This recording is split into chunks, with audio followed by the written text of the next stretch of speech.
Hello, everybody. Welcome. Today, I'd like to talk to us about a concept that really traumatizes. That concept is loneliness. Firstly, let's find out, why do people feel lonely? What actually brings loneliness, and how can it be taken care of? Naturally, one thinks loneliness comes from, dejection or rejection. Sometimes from confusion or indecision. When people are feeling lost and confused, they don't know the direction to go. That brings loneliness. Again, people feel lonely when they feel rejected, or even betrayed. Betrayal brings loneliness.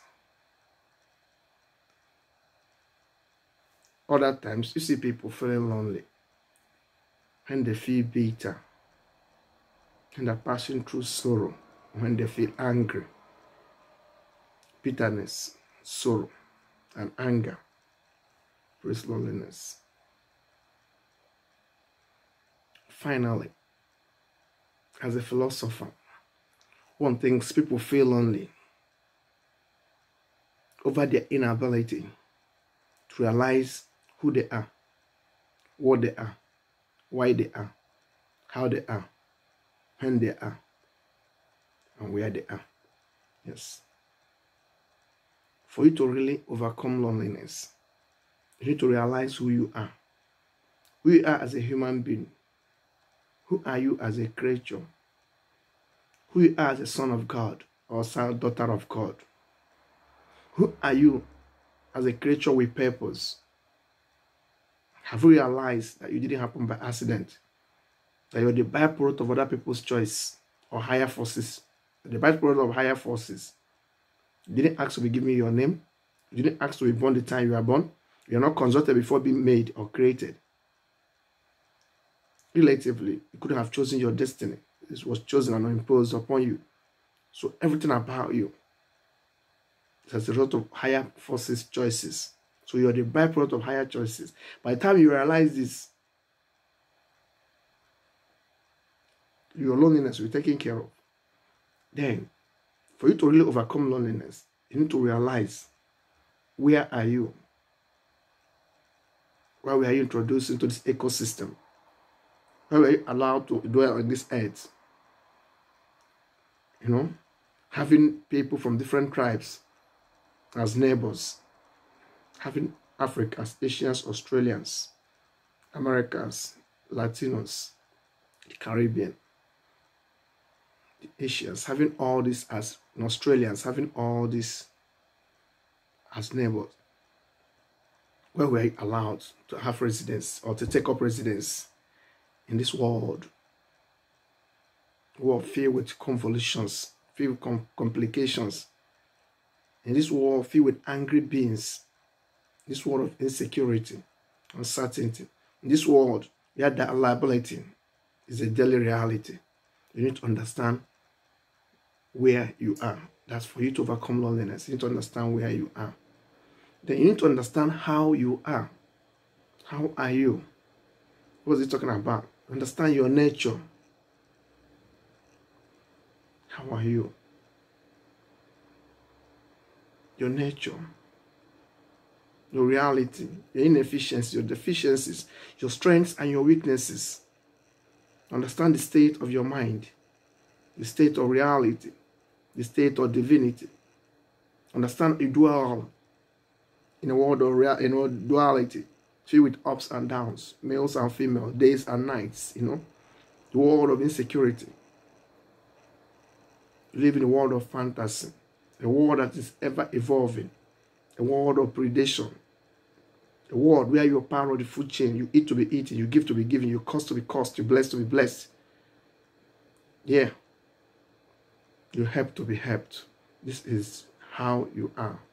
This is the world you are living in. And these are the forces, that either make this world progressive or retrogressive, that either move you forward or backward or keep you spiritually stagnant or physically stagnant. So how? Understand your mentality. Understand your reality. The bitter truth is that you are who you are.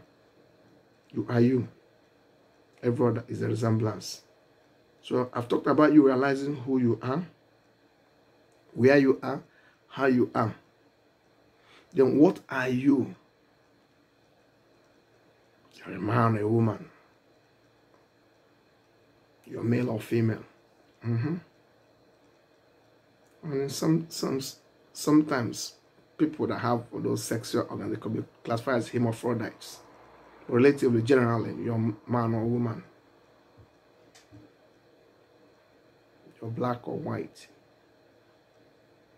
Yeah. This is what you are. You're either illiterate or educated illiterate.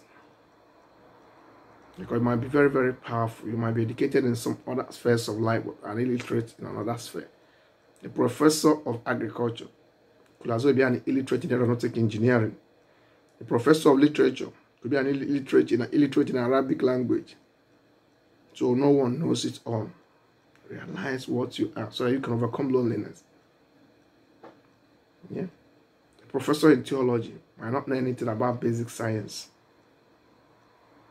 So realize what you are. Realize what you are. Realize that there are limitations to your knowledge. We are perfect imperfections relatively. We are aspirants to perfection. We are born empty and asked to be fulfilled. We are born sick and asked to be healed. We are born confused and asked to have direction. You're born ignorant and asked that, realize attainment or enlightenment. Realize who you are. Realize your limitations. Realize that you were conceived, gestated, delivered of your mother. You're born. You're growing. After this growth, you have maturity. And after maturity, inevitably, you will die and leave a legacy. So where will you spend eternity? Where will you spend eternity? Is there life after death? You have to realize all these things for you to overcome, understand them. You have to assimilate them for you to really overcome loneliness.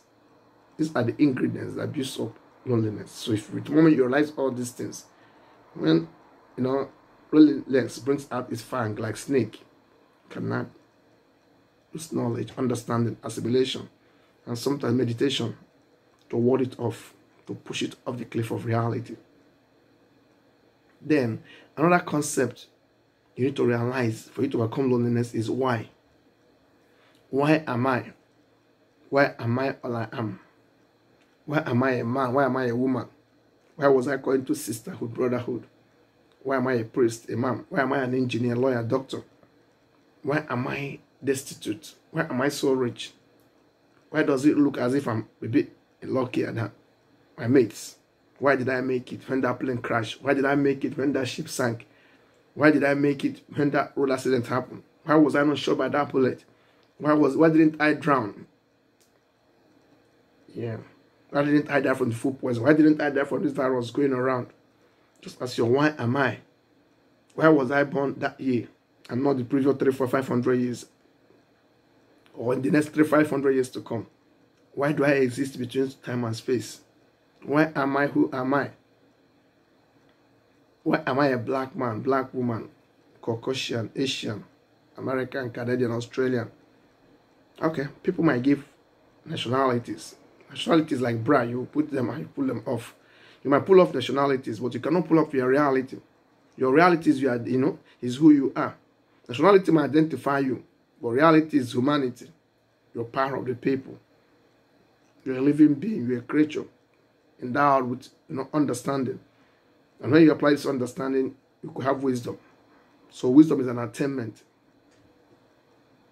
Ask yourself, why am I? By the time you ask all these questions, you begin to overcome loneliness. Then you have to ask yourself, where will I be hereafter? After this sojourn, the world is a market. We'll come, we'll buy our own, then we'll leave. After this interaction, buying and selling of emotions, men, women, after this interaction, sociology, economy, astronomy, biology, physics, chemistry, after these anthropological interactions, where will we spend eternity? Are we willing to meet our maker? Are we willing to be raptured? Where will we spend eternity? We are spirits dwelling in a body. When this body is worn out and tired, and the spirit migrates to meet its maker, in what state is my spirit going to meet my maker? Am I willing to meet my maker? Ask yourself. For you to ward off loneliness, you have to really be assured where you're going to hereafter, because you're given a chance to prepare yourself where to spend eternity. Are you going to spend it in happiness or in sadness? Is what you're going to do actually going to be, is consciousness out there? Is there consciousness after death? Is there life after life here? Is there life after death? These are the questions we need to ask. Is there justification for pain after death or for pain after life? There's a lot of questions that threaten one's willpowers. Some of the questions don't even have answers, as far as I'm concerned now. And some of the answers, they don't have questions. So relatively, you have to ask yourself, did that happen by accident? How did I come to be?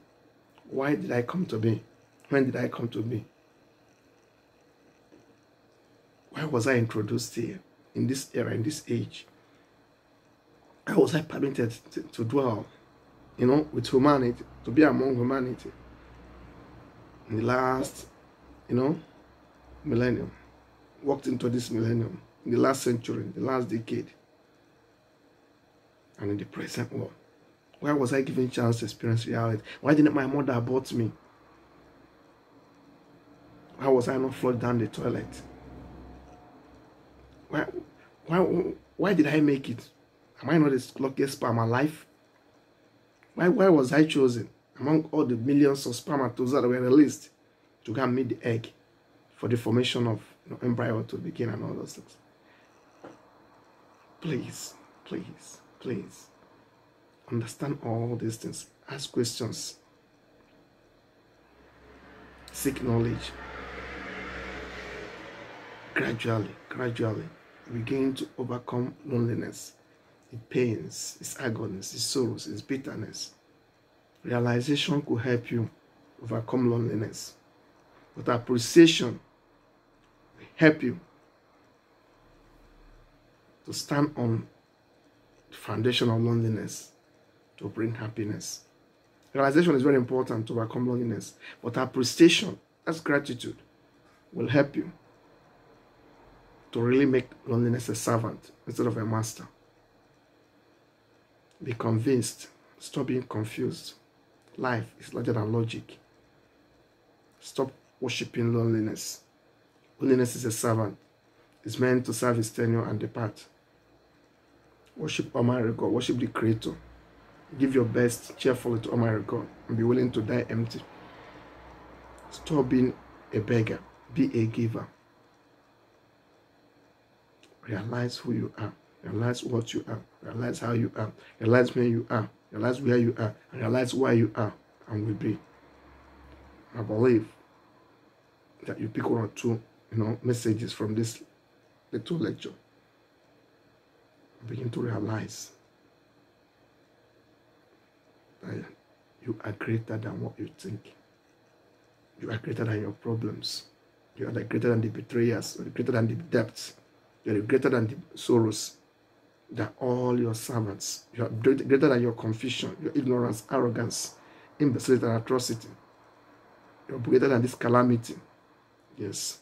You are greater than the vanity and inanity. We are made. You are chosen. And you are beloved. You are the love of the known, even if not known.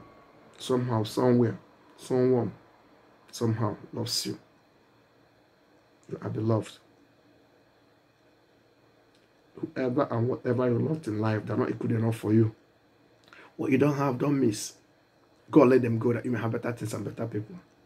Have better things and better people. Higher knowledge, be your portion. Now and forever.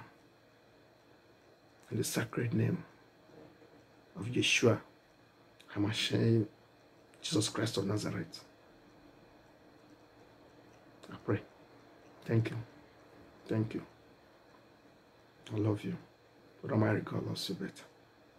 Thank you. And remain blessed. Thank you. Thank you.